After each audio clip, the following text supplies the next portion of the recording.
তো আমরা প্রায়ই লক্ষ্য করে থাকি অটিজম বাচ্চা বা এএসডি বাচ্চাদের মধ্যেও হাইপার অ্যাক্টিভিটি শো হয়। অর্থাৎ বাচ্চা এক জায়গায় স্থির হয়ে বসে না, অ্যাটেনশন দেয় না, অর্ধেক কাজ করে দৌড় দেয়, ক্লাসরুমে বসছে না, ঠিকমতো অ্যাটেনশন দিচ্ছে না কাজে। তো এর কারণগুলো কিন্তু আমরা যদি রিসার্চ করে পাই যে ব্রেন ড্যামেজ একটা মূল কারণ, এরপরে হচ্ছে মাল্টিপল যে এপিজেনেটিক একটা problem.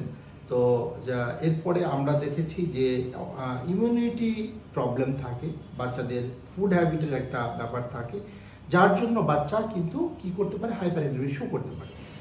But we are here in autism childs care to manage your hyperactive child.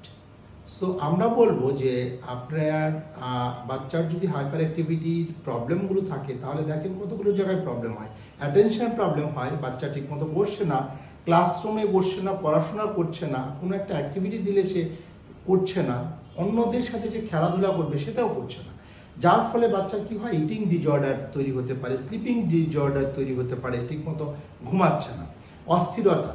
তো এই যে এখান থেকে বের হওয়ার রাস্তা, অর্থাৎ অকুপেশনাল থেরাপি একটা মোস্ট ইম্পর্টেন্ট ট্রিটমেন্ট।